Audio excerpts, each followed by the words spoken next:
tráfico. Así es. Qué gusto verte, Liz. ¿Cómo estás? Muy bien, Milton, muy bien. El gusto también es mío y contarles quiénes nos van a acompañar en breve. En el segmento de entrevistas va a estar Francisco Briones, director nacional del Servicio de Rentas Internas. Vamos a ver cómo cierra este 2022 en cuanto a recaudación tributaria y las expectativas que hay ante la reducción de algunos impuestos, otros que se mantienen hasta el 2023 para el próximo año, ¿no? Y va a estar con nosotros Ana Changuín. Ella es la ex viceministra de Gobierno, la actual viceministra de Gobierno, ex viceministra inocentada. Ella va a estar con nosotros para hacer una evaluación del año político del Gobierno Nacional. Aquí empezamos con el desarrollo de las noticias.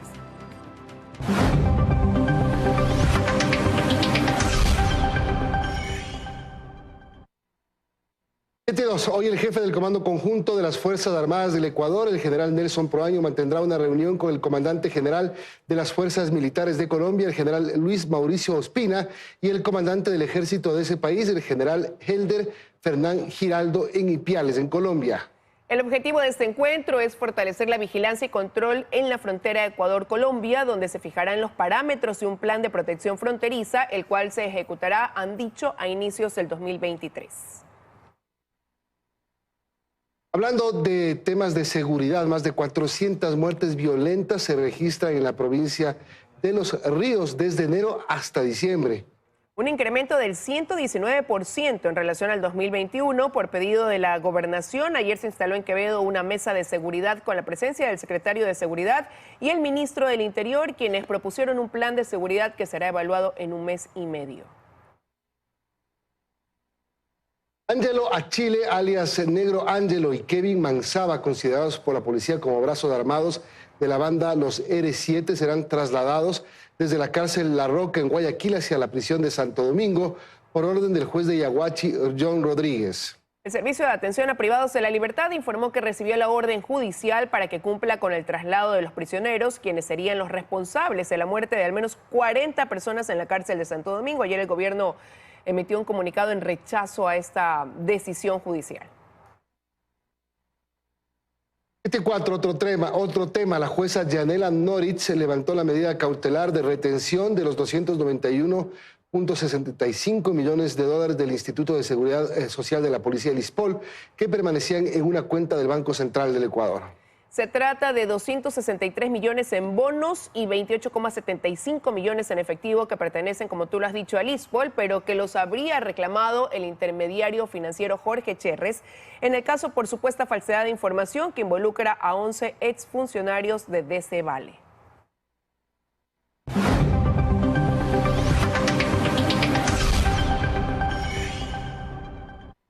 La designación del presidente del Consejo de la Judicatura parecería estar en la recta final. Sin embargo, si el Pleno del Consejo de Participación Ciudadana y Control Social llega a quedarse sin quórum, porque la mayoría de consejeros deben pedir licencia para hacer campaña, una vez más no habría nombramiento.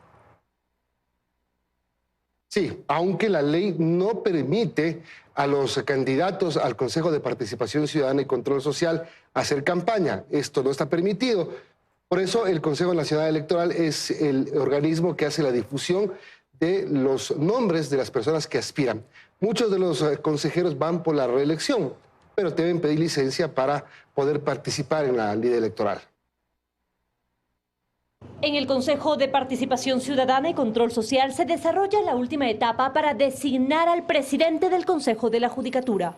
Esto en medio de la posibilidad de que si el Pleno no se pone de acuerdo, pase el primero de la terna, o peor aún, que el Consejo de Participación Ciudadana se quede sin quórum. Así lo explica el decano de Derecho de la Universidad SEC. Empiezan las elecciones y 4 consejeros están en el proceso de reelección y tienen que hacer campaña y tienen que pedir licencia sin remuneración. Y eso es lo que puede causar que no se nombre nuevamente al presidente de la Judicatura. En medio de conflictos judiciales y acciones de protección, ya hubo intentos previos por nombrar al presidente del Consejo de la Judicatura. Sin embargo, las ternas anteriores fueron rechazadas. Yo creo que la Corte Nacional de Justicia y en lo que dice el Código Orgánico de la Función Judicial ha hecho determinaciones específicas con una terna que ha sido consensuada al interior. Parece que esta última terna Ya hubo una consulta, aunque muchos de los jueces señalan que no hubo un consenso ni una, digamos, ni una elección democráticamente realizada, ¿verdad? Es decir, cuando finalmente parecería que el tema se soluciona, los juristas son poco optimistas, pues lamentablemente dicen que las instituciones habrían sido cooptadas por el poder político. Y asegura Ramiro García que independientemente de quién esté a la cabeza, hay problemas de fondo. Son estructurales y mientras no haya cambios sistémicos, va a resultar imposible que los podamos resolver. Es un problema de cambio de estructuras, de cambio de modelo de gestión. En este momento y durante 3 días, es decir, desde este martes al 29 de diciembre, los miembros de la terna están en etapa de impugnación. La terna está presidida por Wilman Terán, quien además es magistrado de la propia Corte Nacional de Justicia, la señora Caicedo y el señor Merino. Posteriormente, esto deberá resolverse en el Consejo de Participación y ellos esperan que finalmente se nombre al titular. El presidente Guillermo Lasso vetó totalmente la ley que pretendía derogar la reforma tributaria vigente desde el 29 de noviembre del 2021. El jefe de Estado explicó que esta decisión se toma por inconstitucionalidad e inconveniencia del proyecto, por lo que pasará a la Corte Constitucional, que en 30 días deberá pronunciarse a favor o no de la lectura del gobierno. En caso de que la Corte Constitucional falle a favor de la opinión del Ejecutivo, la derogatoria a la Ley Orgánica para el Desarrollo Económico y la Sostenibilidad Fiscal tras la pandemia del COVID-19 no podrá ser tratada por el Legislativo en al menos un año. Un tema preocupante que alertaron ayer los productores de leche. Ellos denunciaron que el Ministerio de Educación reemplaza leche por bebidas azucaradas en el plan de desayuno escolar. Además, dicen que hay marcas que adulteran el producto, por eso están pidiendo al gobierno una reunión y acciones urgentes. Las autoridades de educación habrían reducido la cantidad de leche en el desayuno escolar y aparentemente la entregarían únicamente 2 días a la semana, o por lo menos la intención ahora es entregarla 2 días a la semana.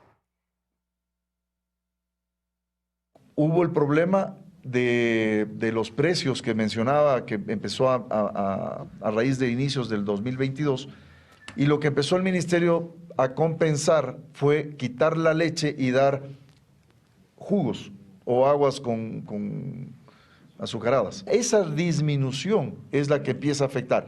De 4 días bajaron a 3 y ahora están queriendo bajar a 2 días. Entonces, realmente es un impacto demasiado fuerte, no solamente desde el punto de vista económico, sino para los niños. 29 minutos, vamos a hacer una pausa y más adelante Elisa, hay una noticia que viene desde el Vaticano. Hay un pedido de oración realizado por el Papa Francisco para el Papa Emérito Benedicto XVI por su estado de salud. Vamos a estar empleando entonces también esta información al volver de esta pausa. Ya regresamos.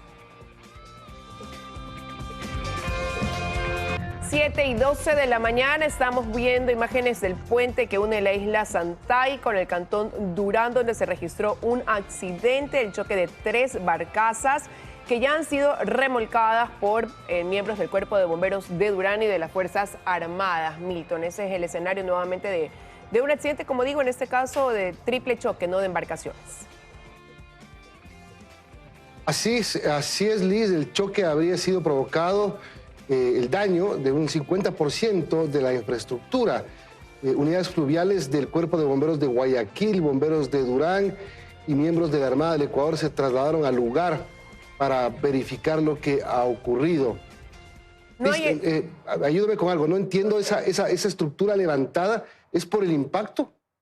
No, pero es que ese puente se levanta. No es por el impacto, pero sí es el lugar donde normalmente se levanta, ¿no? Pero sí es el lugar donde se han impactado. Lo que decía es que no hay heridos en este caso y lo que se ha comunicado es que ya una de estas barcazas que formaron parte de este triple choque, pues están acoderadas en el muelle de Durán, mientras que las otras 2 a la altura del malecón de la ciudadela Abel Gilbert III. Pero tenemos más detalles en el siguiente reportaje. Damos un reportaje, sí, ajá. Este es el momento del choque de una de las barcazas con el puente basculante que une a Durán con la isla Santay. Se va La alerta del choque fue dada por ciudadanos y turistas que se encontraban en el malecón de ese cantón. Los barcos no sé cómo han venido por la marea que han estado sueltos. Primero una embarcación chocó contra el puente levadizo que no está en funcionamiento. A los pocos minutos otra embarcación también se embistió contra la estructura. 3 embarcaciones no tripuladas se habrían impactado y al verificarse de que posiblemente estarían afectadas en su infraestructura, lo cual implica un peligro para los curiosos. En principio los moradores dijeron que se trataba de 2 barcos, pero en realidad es una sola embarcación que lleva una carga y al parecer arrastraba 2 más. No se conoce de momento a qué compañía pertenecen. Y ahora de nuevo vienen 3 barcos y nos dejan sin la aspiración de poder pasar ahí. El hecho ocurre después de 4 años de la anterior colisión de un barco contra este mismo puente, que aunque fue reparado nunca más volvió a ser abierto para el uso de la ciudadanía. Este puente desde el 2020, a raíz de la pandemia, este puente prácticamente fue cerrado.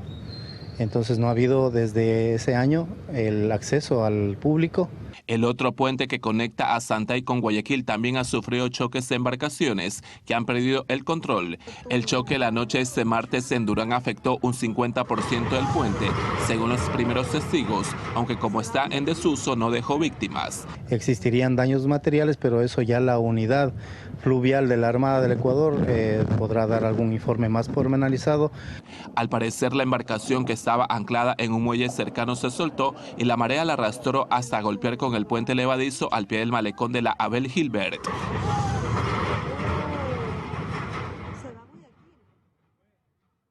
Increíble, ahora entendí todo. Gracias por la explicación, querida Liz.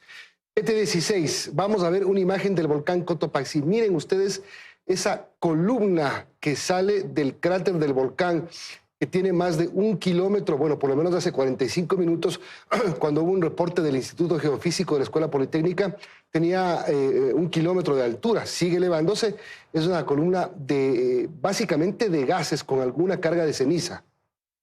Increíble, increíbles imágenes, ¿no? Como dices, ya de hace 1 hora. Pero así amanece entonces el Cotopaxi. Hace 1 hora, ajá. Y esa columna tiene dirección hacia la capital de la República. Bueno, tomar las debidas precauciones entonces. 7:16 y un nuevo socavón. Ya esperaremos más. Ya esperaremos más noticias del geofísico para ver exactamente la dirección y la carga real de ceniza que tiene esta columna. Igual, perdón, ahora sí. Vale la pena adoptar, si ya uno va a salir, que las debidas precauciones, ¿no? Por eventual caída de ceniza. Hay que ver, pero mejor estar preparados a que sean sorprendidos con esa caída de cenizas. 7:17 y un nuevo socavón en Zaruma movilizó a personal de emergencia y alarmó a los vecinos del centro de la ciudad patrimonial de El Oro. Esto ocurrió la madrugada de ayer. Sí, el hundimiento tiene 6 metros de profundidad por 4 metros de diámetro. Miren ustedes la imagen. La subsidencia se registró tras lluvias en el sector rellenado en la antigua escuela La Inmaculada, que fue destruida por el agrandamiento de un socavón a inicios del 2017. El municipio de Zaruma informó que el Cuerpo de Ingenieros del Ejército desplegó una inspección técnica en el subsuelo de la ciudad, cuyo objetivo es determinar el origen y las causas de este nuevo hundimiento.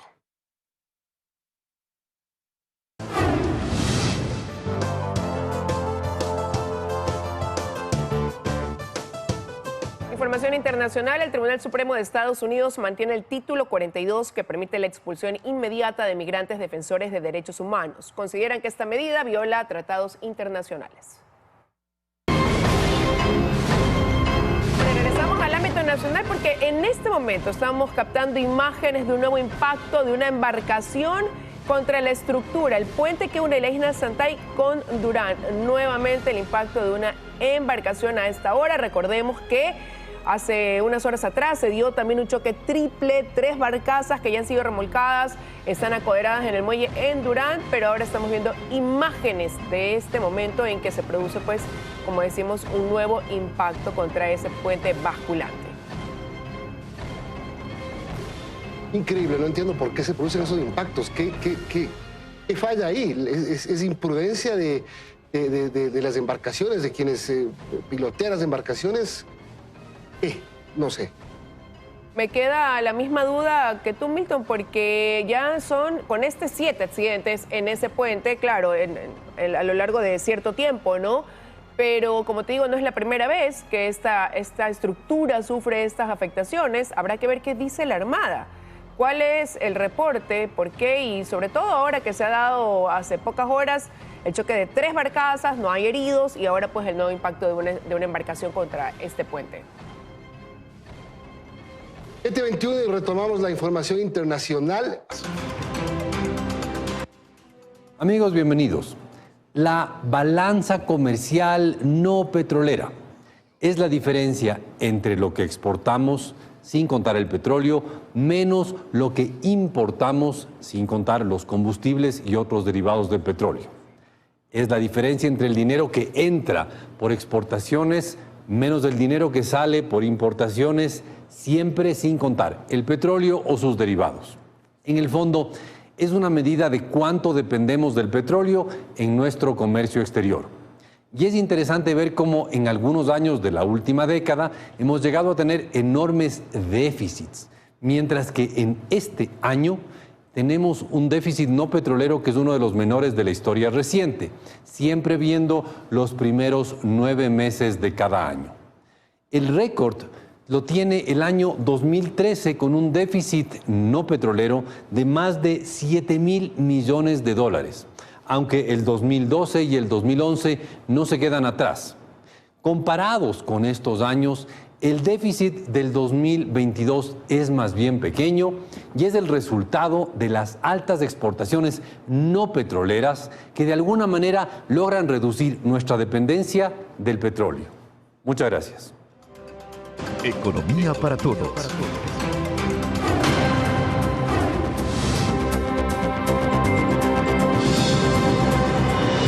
Es momento de las entrevistas en 24 horas.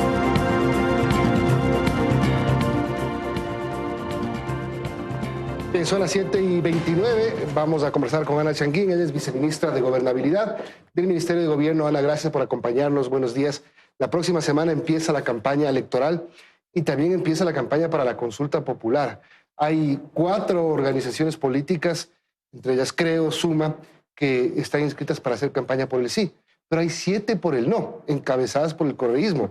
En probabilidades, 7-4. Buenos días Milton, un saludo para todos quienes nos ven en este momento.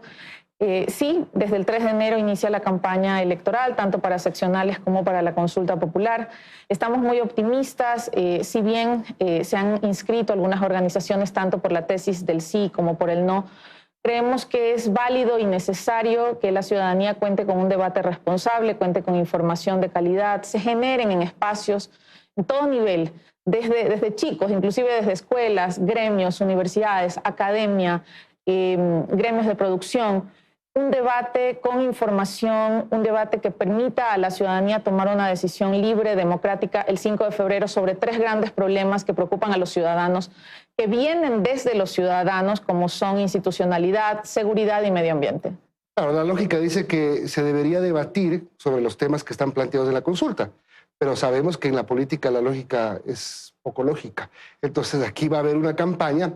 Los que se inscribieron por el no es para que le digan no al presidente. Bueno, podría darse ese escenario. Creo que no sería un escenario responsable con el país el limitar una tesis o el pretender que un debate se oriente únicamente por el afecto o el desafecto que puedan tener algunos personajes sobre el primer mandatario. Creo que no es una posición responsable con los ciudadanos que merecen tener información para poder elegir libremente sobre grandes problemas y grandes preocupaciones que debemos nosotros solventar desde el gobierno nacional. Por eso, nuestra obligación como funcionarios públicos se orienta a difundir información de calidad sobre cada uno de los contenidos y de los elementos que constituyen las 8 preguntas que se presentan en la consulta ciudadana. ¿Cómo le van a decir al país, cómo le van a convencer a los ecuatorianos de que hay que debatir sobre lo planteado y no sobre lo que plantearán los opositores? Precisamente en espacios como estos, Milton, difundiendo elementos. Tenemos anexos a los que invito a la ciudadanía a revisar. Sé que puede sonar complejo revisar todos estos artículos que se reforman, pero quiero decirles que es la primera vez que hay un análisis completamente independiente de la Corte Constitucional para que no exista letra pequeña en los anexos, para que cada una de las reformas, de las enmiendas que se están planteando a los artículos de la Constitución correspondan y atiendan precisamente a lo que se está preguntando en materia de seguridad. Por ejemplo, el permitir la ampliación de la extradición para ecuatorianos en materia de crimen organizado. En seguridad también el fortalecer la institución de la Fiscalía con la selección y la profesionalización de un consejo fiscal para la selección de nuevos fiscales. Hay un déficit, Milton, por ejemplo, de más de 600 fiscales en el país.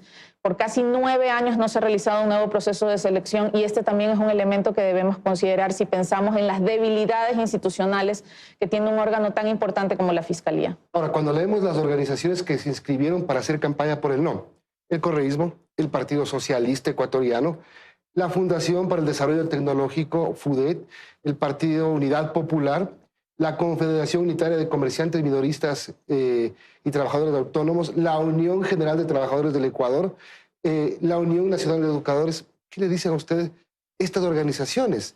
¿Qué tienen que ver ellos con un conjunto de preguntas que no tienen nada que ver aparentemente con lo que hacen ellos? Quiero ser respetuosa con el derecho a participar y el derecho a expresar sus ideas que tienen las organizaciones sociales y políticas. No quisiera pronunciarme o hacer ningún juicio de valor sobre por qué se inscriben o por qué no lo hacen. Quisiera hacer un llamado, sí, una invitación a todas las organizaciones, las que se han inscrito por el no y también las que se han inscrito por el sí, a elevar el debate, Milton, por favor, a poner sobre la mesa los elementos que verdaderamente se están consultando y por lo que los ecuatorianos se van a pronunciar el 5 de febrero. No posiciones del no por el no o el sí por el sí. No, se trata de evidenciar en este momento de qué lado queremos estar, si lo que nosotros queremos es fortalecer las instituciones, mejorar las condiciones de seguridad, plantear y poder contar con más herramientas. La consulta ciudadana, efectivamente, Milton, es una oportunidad para los ciudadanos para contar con más herramientas y permitir que el gobierno nacional, no solo este gobierno, porque eso yo creo que ha sido un elemento muy importante que ha planteado el presidente de la República acá. No se trata de herramientas ni de cambios cosméticos o superficiales. Se trata de cambios que van a servir a este gobierno y a los venideros. Porque ese ha sido el desprendimiento de la propuesta que se ha hecho en este momento. Hay un alto conocimiento, según algunas encuestas, por lo menos el 55% de la población conoce la consulta. Y en las preguntas, no le voy a decir todas, todas las preguntas están con un alto índice de aprobación.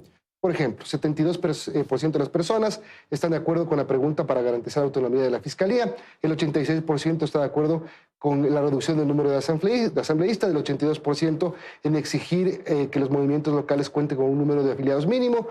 Es decir, hay un ambiente, por lo menos en encuestas, favorable a las preguntas por el sí.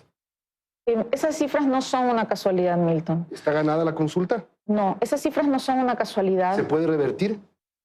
Repito, esas cifras no responden a un proceso, o a una suerte de casualidad de ninguna forma. Recordemos que en el proceso que se dio para construir las preguntas de la consulta popular, hubo el aporte de más de 220 organizaciones sociales y organizaciones ciudadanas. Es decir, que la consulta popular y la consulta ciudadana a la que nosotros vamos a enfrentarnos el 5 de febrero no son preguntas que el gobierno nacional ha propuesto y pone sobre la mesa y se le ha ocurrido, no. Son preguntas que vienen de la ciudadanía para la ciudadanía sobre grandes problemas que necesita el país solucionar. Por eso son esas cifras. Porque el problema de la seguridad es una situación que todas las familias las hablamos durante nuestras comidas diarias, en nuestros fines de semana. Es nuestra principal preocupación cuando mandamos a los chicos al colegio. El problema de la institucionalidad es de fondo, mejorar el sistema de partidos, Milton, una gran deuda. Y sabemos que no es un tema sencillo y no es un tema que les va a gustar a todos, pero el permitir mayor control del Consejo Nacional Electoral sobre los movimientos políticos es una buena cosa. Reducir el número de asambleístas, que con la proyección del censo podría llegar a 152 legisladores en la nueva configuración de la Asamblea, a 116, es importante. Cada asambleísta, Milton, le cuesta a los ecuatorianos cerca de $15,000 al mes. Son cifras importantes y son ahorros que se van a dar sostenidos en el tiempo. Ahora, se polariza la discusión también, es cierto, porque los que están por el no le van a decir, vota no porque sí. O sea, sin ningún tipo de razonamiento. Vota no porque Lazo no puede, porque el gobierno es inepto, porque no van a cumplir, etcétera, etcétera, etcétera. Y del otro lado, el presidente también empieza a polarizar la situación. La narcopolítica. El que no vota está con los narcotraficantes. Fue a la Asamblea a entregar un proyecto y les puso en esta encrucijada. Si no votan por esta ley, están con los narcotraficantes. Habla el presidente de narcopolítica, pero no hay nombres. Bueno, el señor presidente ha sido muy claro respecto a que se está reuniendo información y una vez que se cuente con elementos que sea imposibles de negar, se va a presentar oportunamente Pero no esto. es mejor tener la información y decirlo que decir y estoy consiguiendo información para ver si lo digo. La penetración del crimen organizado en la política, Milton, no es un fenómeno únicamente que sucede en nuestro país. Es un fenómeno y es una situación que se reconoce a nivel regional y a nivel mundial. Pero nos interesa ahora mismo lo que pasa con nosotros. En donde fondos del crimen organizado logran penetrar instituciones y por eso nosotros queremos y proponemos fortalecer la selección, la postulación y, por supuesto, la designación de autoridades que van a tener que identificar, que generar alertas y, por supuesto, rechazar lo que estamos hablando en este momento. El presidente ha sido claro. El presidente va a presentar en su momento cuando haya un paquete irrefutable para los ciudadanos. ¿Está consciente el gobierno que un reto importante es ganar la consulta, pero uno más importante es cumplir las 8 preguntas? Por supuesto. Y las preguntas, si bien son reformas, son enmiendas que se van a ver automáticamente en el texto constitucional, los invito a que revisen los anexos porque en cada una de las preguntas consta precisamente un régimen, un pequeño régimen de transición. A manera de ejemplo, Milton, en el tema de las organizaciones políticas, si se aprueba justamente el cambio que se deberá hacer para el tema de cambiar adherentes por afiliados en los movimientos políticos, se va a dar el plazo de un año para que los movimientos políticos puedan completar las firmas. A partir de ese año va a haber una especie de purga, Milton, porque recordemos que hay más de 272 organizaciones políticas en el país que dudosamente pueden estar representando a alguien. Así que son elementos importantes. Otras preguntas, por ejemplo, se van a instrumentalizar a través de leyes y ahí la Asamblea Nacional tendrá un nuevo reto. Ahora, el año que viene es para retos complicados para el gobierno. El año que viene empieza la próxima semana. Consulta popular, si la ganan, cumplir lo que proponen. Y el tema de los acuerdos indígenas están en marcha y en ejecución. También están conscientes que si no se logra concretar todo lo acordado, la explosión podría ser mayor. Estamos conscientes que hay un proceso de cumplimiento y de seguimiento de acuerdos que está dando frutos y que va a dar resultados. Que la implementación de acuerdos no es automática, que hubo ciertos acuerdos que pueden ser automáticos, sí, pero que el resto necesitan y requieren del trabajo conjunto de las organizaciones sociales con el gobierno nacional. Se encuentra establecido, se encuentra implementado. La primera semana de enero se va a reunir la comisión de seguimiento integrada por miembros de las organizaciones sociales, FEINE, FENOCIN, CONAIE y miembros del gobierno nacional. Hay una plataforma de seguimiento que se llama SEIGOV, en donde ustedes pueden encontrar toda la ciudadanía de manera transparente el progreso del cumplimiento de los acuerdos. Estamos optimistas. Hay un sistema y una metodología que está en marcha. Adicionalmente, el modelo y la nueva forma de resolver conflictos a través del diálogo ya llegó para quedarse, Milton. Llegó para quedarse. Es la instrucción del presidente de la República, Guillermo Lasso, el poder avanzar a través del diálogo para resolver conflictos en toda materia. Ahora, por ejemplo, el tema del subsidio a los combustibles. ¿El próximo año estará eliminado? No podría ser esa afirmación. Ese es el tema más difícil. Bueno, sí, es uno de los temas que al final, y recordemos que fue la última de las temáticas que se logró cerrar. Y con un acuerdo bomba, ¿no? Porque realmente sorprendió a todos. Pero se ha avanzado, ya hubo disminución en los precios de los combustibles, ha habido también un ajuste que ha sido coherente con la situación económica y también con aspectos técnicos, porque no se puede decidir un subsidio sin considerar varias aristas. La conversación y el diálogo está sobre la mesa. Quisiera que sobre ese tema se pronuncie justamente las instituciones que tienen todas estas particularidades, pero lo que le puedo decir es que el diálogo está abierto, Milton. ¿Vamos a tener un año tranquilo el próximo? Yo creo que sí, esa es la aspiración del gobierno nacional, traer paz, brindar convivencia pacífica, el seguir y continuar con la metodología del diálogo. aspiramos que este sea un modelo que haya incentivado y que nos impulse a todos a resolver problemas no en las calles, no con paralización, sino con trabajo, con oportunidades y conversando.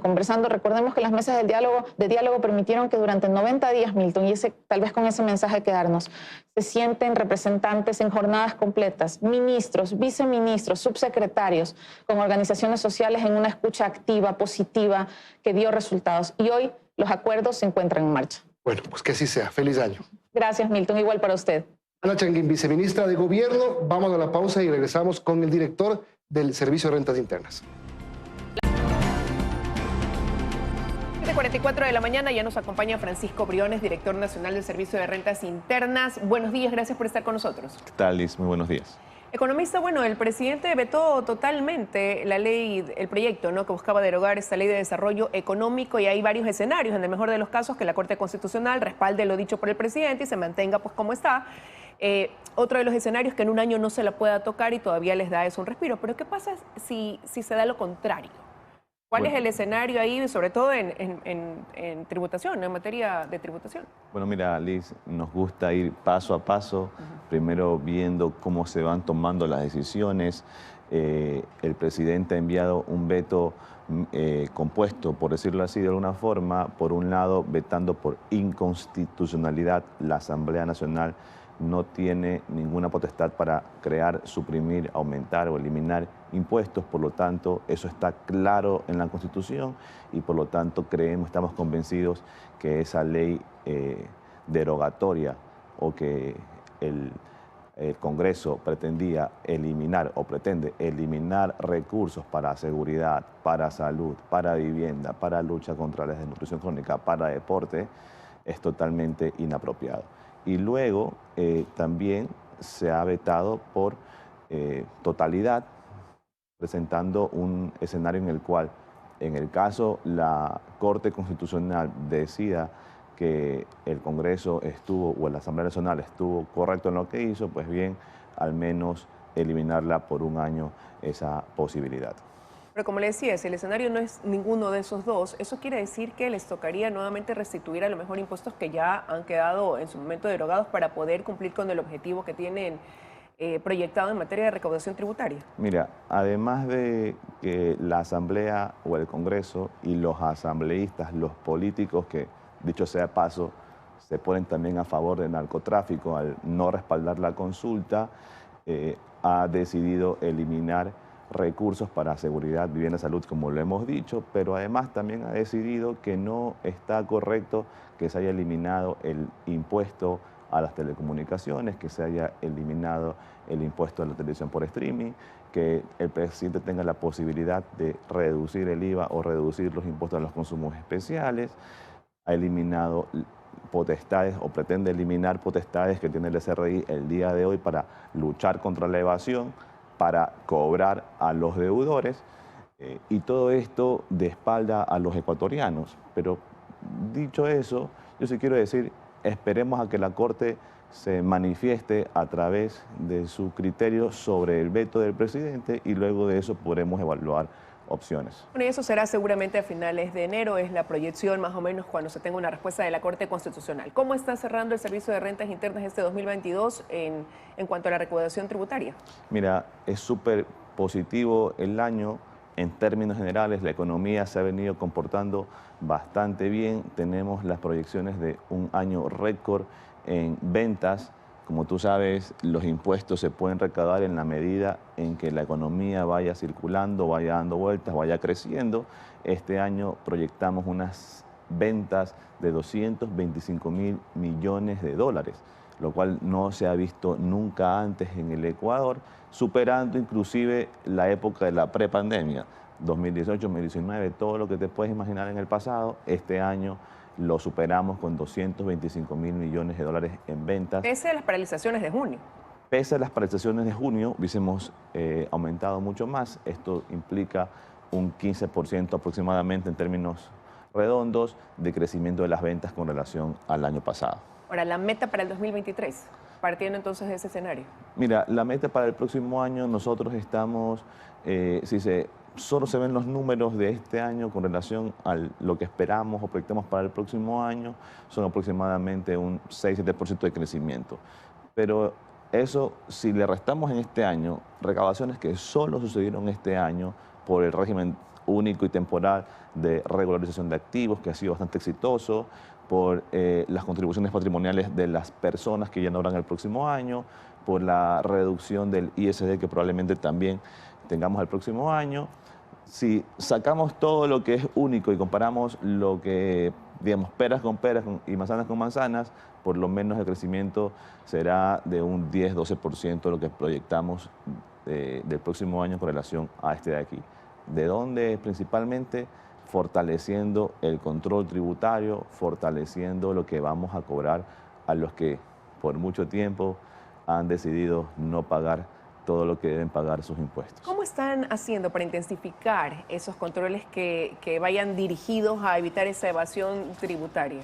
Mira, nosotros hemos estado trabajando en algo bastante creativo, rápido, tratando de dar señales contundentes. El PCR tributario, que son planes de control rápido.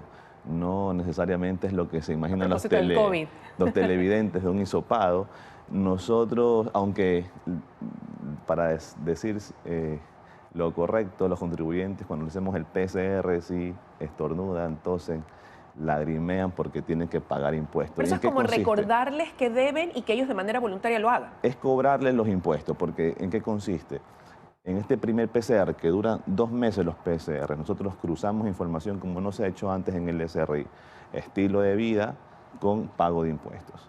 Ahí cuando ustedes ven en las redes sociales ciertos personajes que suben fotos con Lamborghinis, con Ferraris, con Maseratis, con diferentes tipos de carros, y luego eso es público, y luego uno ve la declaración de impuestos, y en estas épocas navideñas uno dice, oye, ¿por qué no le enviamos un cheque para la cena navideña? Porque pareciera que no tuvieran para cenar. Nosotros los llamamos a comparecer, empresarios, asambleístas, alcaldes, políticos, deportistas, grandes patrimonios, y les decimos, oiga, su estilo de vida reflejado en sus propiedades, en sus fotos, en sus consumos con tarjetas de crédito, no son consistentes con lo que usted está pagando de impuestos. Explique cómo esto es posible. ¿Cuál ha sido la respuesta? La respuesta ha sido lo que acabamos de mostrar, 4.5 millones de recaudación de esas 65 personas, producto de que van y dicen, ok, voy a corregir mi declaración de impuestos. Eso es cobrar a los evasores. Y hemos empezado ahorita, en diciembre, por Navidad, de diciembre hasta febrero, el PCR 2, con 85 personas que asimismo vamos a hacer que paguen todo lo que tienen que pagar.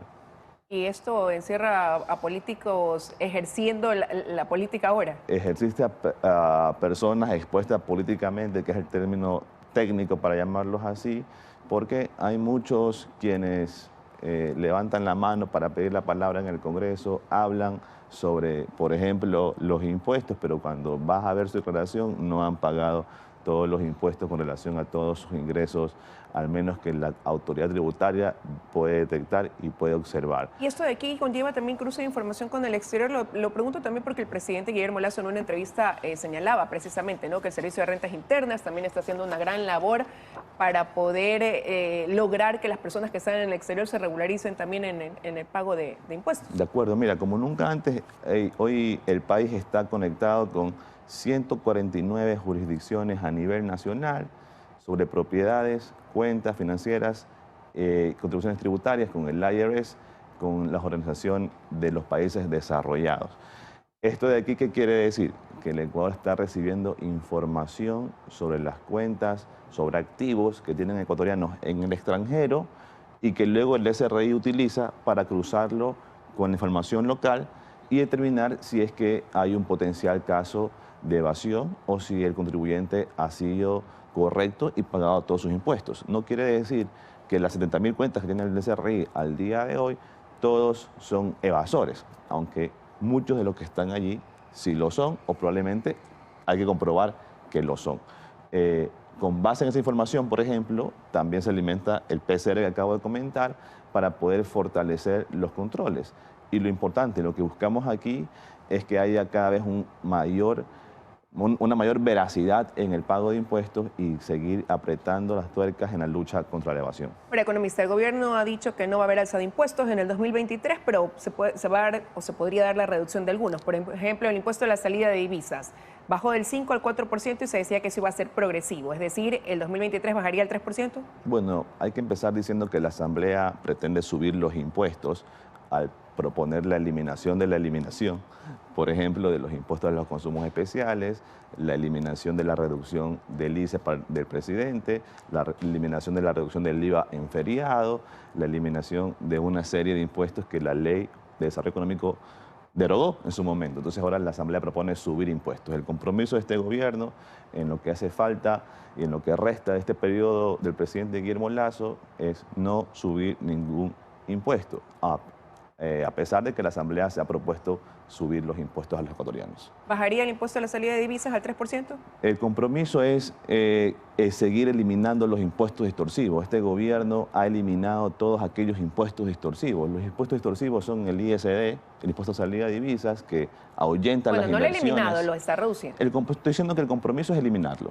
Y en ese camino estamos. Ya este año se redujo 1%, del 5 al 4%. El próximo año se reducirá muy probablemente del 4 al 3%. En el año 2024 se reducirá al 2% y este gobierno cumplirá con la eliminación dentro de su periodo de gobierno. Un plan de gobierno dura 4 años, no 4 días.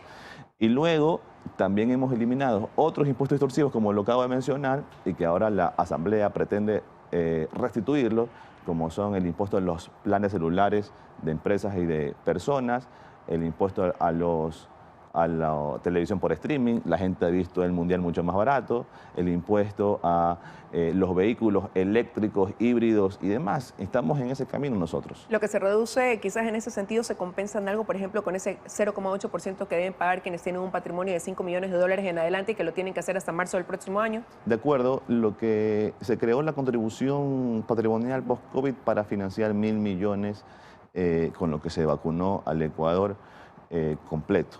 En 9 millones de vacunas en 100 días fueron financiadas por el Estado, fueron entregadas gratuitamente a los ecuatorianos y bueno, eso se está financiando a través de las contribuciones patrimoniales que han hecho los más ricos. Y ese fue siempre el compromiso del presidente Guillermo Lasso y como lo dijo hace un par de días también, financiar los servicios públicos gratuitos a los más pobres, recolectando el dinero de los que más tienen. Y por ejemplo, en negocios populares, hasta el próximo año nada más pagan esos $60 anuales y de ahí ya ustedes van a trabajar o ya tienen el camino trazado para ver cuál será el rubro que ellos tengan que cubrir a partir del 2024. De acuerdo, la Corte Constitucional declaró inconstitucional que haya una tasa flat fija para todos los negocios pequeños, los negocios populares con ventas de hasta $20.000.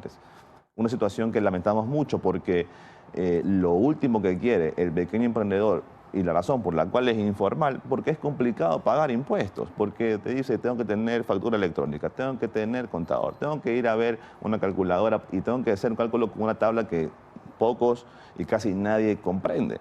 ¿Qué es lo que se busca con el RIMPE y con la tasa de $60 en negocios populares? Es decir, oiga señor, olvídese de todo eso, no tiene que hacer nada, solamente una vez al año a través de una transferencia en el celular o yendo a una ventanilla del sistema financiero, pague $60 y olvídese del SRI.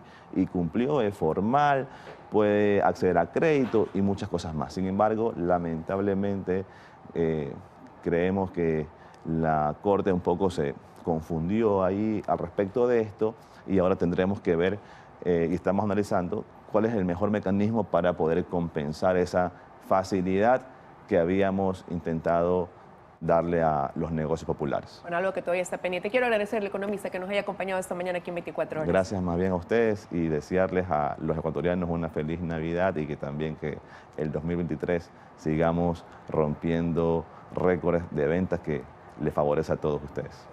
Que sea un buen año para todos el 2023. Y con eso aquí ya estamos despidiendo, Milton y amigos, esta emisión de noticias.